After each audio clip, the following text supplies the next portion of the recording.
France 2 crée l'événement avec la diffusion ce mardi 17 janvier 2023 à 21h05 de l'affaire d'Outreau, une série documentaire mêlant témoignages, images d'archives et séquences de fiction afin d'apporter un éclairage nouveau sur cette fameuse enquête. Télé Loisirs vous explique pourquoi il faut la voir.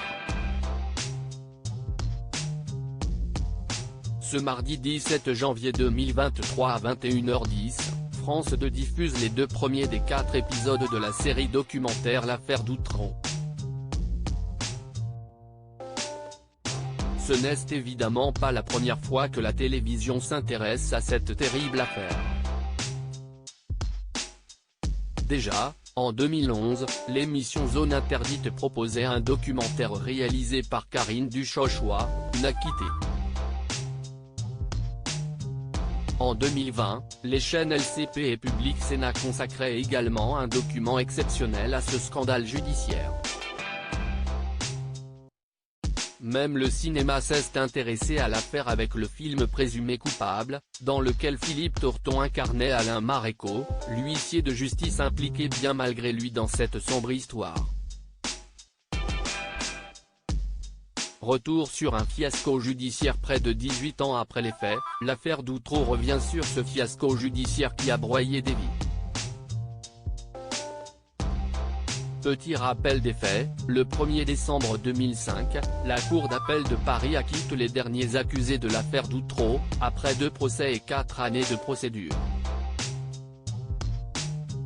Au total, 12 enfants sont reconnus victimes d'agressions sexuelles et 13 personnes sont enfin innocentées, certaines après 3 ans de prison.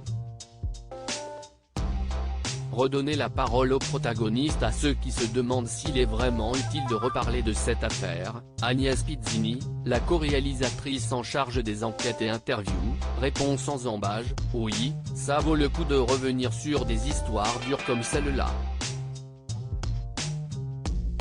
La parole des témoins est beaucoup plus forte, beaucoup plus riche 20 ans après, justifie-t-elle.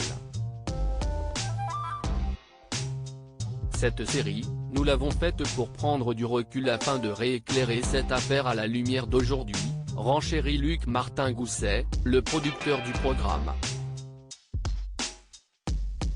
Tous deux, comme beaucoup de Français, ont été marqués par l'affaire au début des années 2000 et ils souhaitaient redonner la parole aux protagonistes, notamment à Thierry Doscouet, Dominique Voyelle, Daniel Legrand et Alain Maréchaux, qui ont tous 4 passé 3 ans derrière les barreaux pour rien.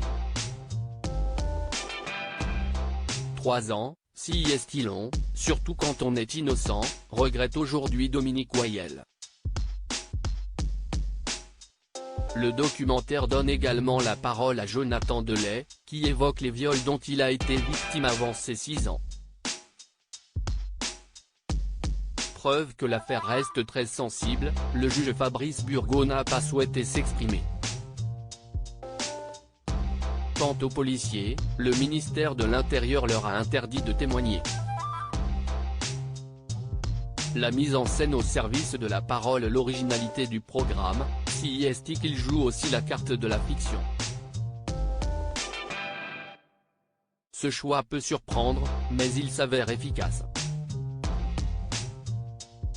Olivier Ayache-Vidal, réalisateur du long-métrage Les Grands Esprits avec Denis Podalides et co-réalisateur de ce documentaire, a veillé à ce que la mise en scène soit au service de la parole et qu'il n'y ait pas de pathos, pas d'apitoiement. Ces scènes de jeu permettent, par exemple, de vivre les interrogatoires comme si l'on était au commissariat ou dans le bureau du juge Burgot, ou d'assister au procès. Ce traitement inédit de l'affaire permet également un tour de passe-passe ingénieux, faire se rencontrer et dialoguer les vrais protagonistes avec les comédiens qui les incarnent. Cela donne des séquences parfois cocasses, mais le plus souvent intenses en émotion. À lire aussi Présumé coupable, le film consacré à l'affaire d'Outreau.